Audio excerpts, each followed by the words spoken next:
তুমি এমনভাবে আল্লাহর ইবাদত করবে যেন তুমি আল্লাহকে দেখতে পাচ্ছ, মানে আল্লাহ কনসিয়াসনেস। আপনি নামাজ পড়ছেন, মনে মনে চিন্তা করছেন আল্লাহ আমাকে দেখছেন। আপনি ব্যবসা করতে বসেছেন, মাপছেন, ওজন দিচ্ছেন, একটু কম বেশি দেওয়ার সুযোগ আছে, কাস্টমার দেখছেন আপনাকে, কিন্তু আপনি চিন্তা করছেন আল্লাহ আমাকে দেখছেন। আপনি কি বুঝতে পারছেন কি বুঝতে পারছি? আপনাকে একটা বিল পাস করতে দেওয়া হয়েছে, আপনার সুযোগ আছে এখানে দুর্নীতি করার, আপনাকে টেবিলের তল দিয়ে টাকাও দেওয়া হয়েছে, আপনি নেওয়ার আগে চিন্তা করছেন যে আল্লাহ আমাকে দেখছেন। আপনি আপনার বান্ধবীর সাথে পড়াশোনা করছেন ফ্রি মিক্সিংয়ে, আপনার বান্ধবী আপনাকে প্রপোজ করছে, চলো আমার সাথে একটু কফি খাও, চলো না একটু ঘুরে আসি, বান্দরবন ঘুরে আসি, চলো না একটু ঘুরে আসি। ঘুরলে কি সমস্যা? বন্ধু বান্ধব একসাথে ঘুরতেই পারে, আর আমি তো তোমাকে ভালোবাসি, তোমাকে বিয়ে করব, সমস্যা কোথায়? তাই না ভাই? তখন আপনি চিন্তা করছেন যে আল্লাহ আমাকে দেখছে, আল্লাহ আমাকে দেখছে। আপনার সামনে সুযোগ আছে সুদের টাকা খাওয়ার, আপনি চিন্তা করছেন যে আল্লাহ আমাকে দেখছে। সামনে আপনার জমি আছে, আপনি তামাক লাগাবেন না কলা চাষ করবেন, এখন তামাক লাগাতে গিয়ে চিন্তা করছেন আল্লাহ আমাকে দেখছেন। আমি কি বুঝাতে পারছি ভাই? এইভাবে প্রতিটা কাজ করা যে আল্লাহ আমাকে দেখছেন, এই চেতনার নাম হচ্ছে ইহসান। কি নাম? এটা অনেক উচ্চ পর্যায়ে। এই পর্যায়ে গেলে মানুষ আল্লাহর মারিফত পেয়ে যায়, এই পর্যায়ে গেলে মানুষ আল্লাহকে পেয়ে যাবে ইনশাআল্লাহ তাআলা। যখন একজন মানুষ প্রতিটা কাজে ফিল করবে যে আল্লাহ আমাকে দেখছেন। এই যে আপনি রোজা রাখবেন, খাবেন না, পানাহার করবেন না, বাথরুমে গিয়ে পানি খেতে পারেন না, কেউ দেখবে? কেন খান না? কি জন্য খান না? মনে করেন না যে আল্লাহ আপনাকে দেখছেন? এইটাই হলো ইহসান, যে আপনি চিন্তা করছেন আল্লাহ আমাকে প্রতিটা কাজেই দেখছে। আপনি আল্লাহ বিরোধী কোনো কাজ করতে পারি না, আল্লাহ আমাকে দেখছেন। আমি কারো প্রতি জুলুম করতে পারি না, আল্লাহ আমাকে দেখছেন। বোনের সম্পত্তি আত্মসাৎ করতে পারি না আমি, আল্লাহ আমাকে দেখছেন। নামাজ না পড়ে আমি বাসায় ঘুমিয়ে থাকতে পারি না, আল্লাহ আমাকে দেখছেন। যাকাত না দিয়ে আমি থাকতে পারি না, আল্লাহ আমাকে দেখছেন। রমজানের রোজা না রেখে আমি থাকতে পারবো না, আল্লাহ আমাকে দেখছেন। আমি পর্দা না করে বেহায়ের মতো চলতে পারি না, আল্লাহ আমাকে দেখছেন। এই চেতনার নাম কি? ইহসান। মনে থাকবে ভাই। নবীজি বলছেন আনতা আবুদুল্লাহ কাআন্নাকা তারাহ ওয়া ইল্লাম তাকুন তারাহ। আর তুমি যদি আল্লাহকে সচক্ষে দেখতে না পারো, কারণ আল্লাহকে তো দুনিয়ার চোখ দিয়ে দেখা সম্ভব না, এটা মনের চোখ দিয়ে ফিল করা যায় আল্লাহ আমার কাছে আছে। যদি তুমি আল্লাহকে দেখতে না পারো তাহলে জেনে রেখো ওয়া ইল্লাম তাকুন তারাহ ফাইন্নাহু ইয়ারাক, যে আল্লাহ পাক তোমাকে দেখছেন। এই চেতনা লালন করো। আমরা অনেক চেতনার কথা বলি না এখন, সবচেয়ে বড় এবং গুরুত্বপূর্ণ চেতনা হচ্ছে আল্লাহর চেতনা, আল্লাহর অস্তিত্বের চেতনা। আল্লাহ আমাকে দেখছেন, এই চেতনা, এটা যথেষ্ট জান্নাতে যাওয়ার জন্য। কোনো মানুষ যদি এভাবে চিন্তা করে যে আল্লাহ আমাকে দেখছেন, আমি আল্লাহকে দেখতে পারছি না, তো কি হয়েছে, আল্লাহ আমাকে দেখছেন, এই ব্যক্তি কি পাপ করতে পারবে? এই ব্যক্তি গোপনেও কি পাপ করতে পারবে? যদি পাপ করেও ফেলে তার মধ্যে অনুশোচনা আসবে না? আল্লাহ আমাকে দেখেছেন। যদি পাপ করেও ফেলে দেখবেন 2 রাকাত নামাজ পড়ে বলছে আল্লাহ আমাকে মাফ করে দাও। আমাদের চলতে ফিরতে পাপ হতে পারে, স্পেশালি যুবকদের পাপ বেশি হতে পারে। যদি পাপ হয়ে যায় হতাশ হবেন না, পাপ হয়ে গেছে হতাশ হবেন না। ওযু করবেন, জায়নামাজে দাঁড়াবেন, 2 রাকাত নামাজ পড়বেন, ওই পাপের কথা আল্লাহকে বলে ক্ষমা চাইবেন, ইনশাআল্লাহ আল্লাহ পাক আপনার গুনাহকে নেকি দিয়ে পরিবর্তন করে দেবেন ইনশাআল্লাহ। যতবার পাপ হবে ততবার নামাজে দাঁড়াবেন, ততবার ওযু করবেন, ততবার 2 রাকাত নামাজ পড়বেন এবং আল্লাহর কাছে ক্ষমা চাইবেন, ইনশাআল্লাহ আল্লাহ মাফ করে দেবেন। শয়তান আপনাকে হতাশ করতে চাইবে, ফার্স্ট্রেট করতে চাইবে। আরে তুমি অন্যায় করেছো, এত বড় বড় পাপ করেছো, তুমি পর্নোগ্রাফি দেখো, তুমি মেয়ের সাথে জেনা করেছো, তুমি মদ খাও, তুমি এই করো, তুমি কিভাবে আল্লাহর সামনে দাঁড়াবে, কোন মুখ নিয়ে দাঁড়াবে? এগুলো শয়তানের ওয়াসওয়াসা। কার ওয়াসওয়াসা? আল্লাহ পাক ক্ষমা করতে করতে ক্লান্ত হবেন না, আপনি ক্ষমা চাইতে চাইতে ক্লান্ত হয়ে যাবেন ইনশাআল্লাহ। আল্লাহ পাক এমন গফুর রহিম। এক ব্যক্তি 99টা খুন করেছে। কয়টা? 99টা খুন করে এক আলেমের কাছে গিয়ে বলেছে যে আমার কি তওবা হবে? সে বলেছে না, তওবা হবে না। সে বলেছে কি? তওবা হবে না। সে আলেম ছিল না, সে আবেদ ছিল। আবেদ মানে ইবাদত করতে বেশি বেশি, খুব বেশি জ্ঞান ছিল না।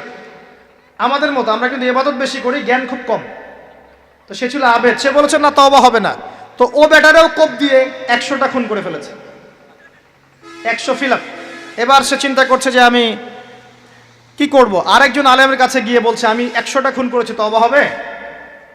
তো এই আলেম সত্যিকারের আলেম ছিলেন, তিনি বলেন হ্যাঁ তওবা হবে, তুমি ইস্তেগফার করো এবং এই এলাকা থেকে চলে যাও, অন্য এলাকায় গিয়ে থাকো, অন্য একটা এলাকায় গিয়ে থাকো, এখানে তোমার স্মৃতি জড়িত আছে, অন্য জায়গায় হিজরত করে গিয়ে থাকো। তো সে ব্যক্তি চলে গেল, যাওয়ার পথে তার মৃত্যু হয়ে গেছে। আল্লাহ পাকের ফেরেশতা চলে এসেছে, আযাবের ফেরেশতা এবং জান্নাতের ফেরেশতা তারা নিজেদের মধ্যে এখন তর্ক করছে কে রূহটা নেবে, আত্মাটা কে নেবে।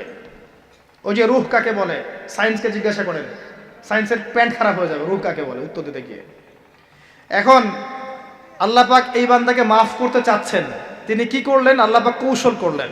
তিনি বললেন জমিনটা মেপে দেখো, ফেরেশতারা তোমরা জমিন মেপে দেখো, সে যেখান থেকে বের হয়েছে সেখানকার দূরত্ব বেশি না যেখানে যাচ্ছিল ওখানকার দূরত্ব বেশি।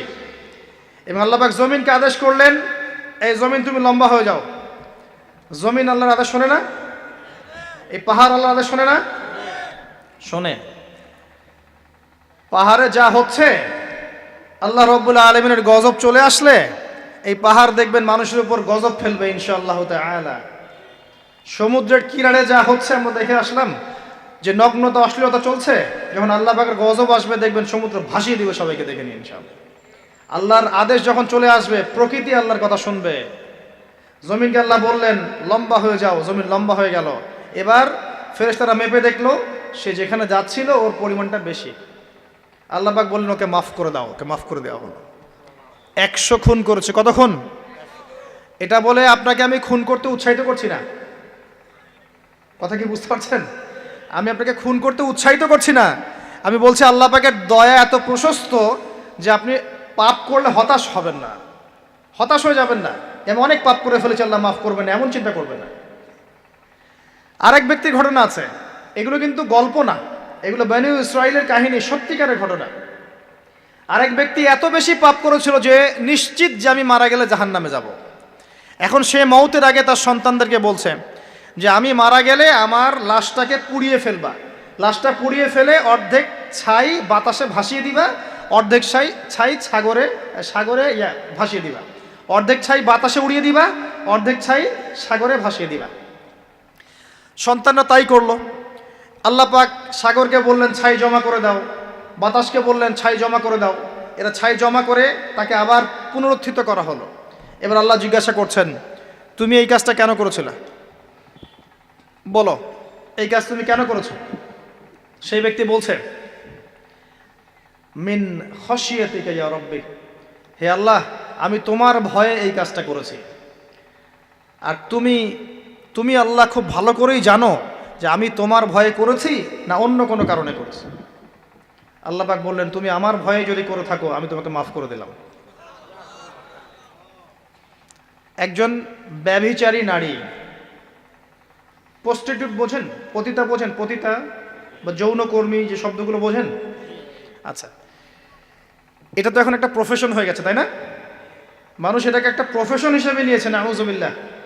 যখন এগুলো বেশি বেশি বাড়তে থাকবে সমাজে মহামারী ছড়াবে। আমার মাস্ক ভাইরাস ঠেকাতে পারবে না তো। এইসব ভাইরাস ঠেকাতে হলে বেশ্যাবৃত্তি বন্ধ করতে হবে, অশ্লীলতা বন্ধ করতে হবে, বেহায়াপনা বন্ধ করতে হবে, জেনা বন্ধ করতে হবে, তারপরে ভাইরাস কমবে ইনশাআল্লাহ। হাদিসে স্পষ্ট, যখন একটা কওমের মধ্যে, কম বলতে এখন পুরো বিশ্বকে বোঝানো যায়, পুরো বিশ্বই একটা কম, গ্লোবাল ভিলেজ।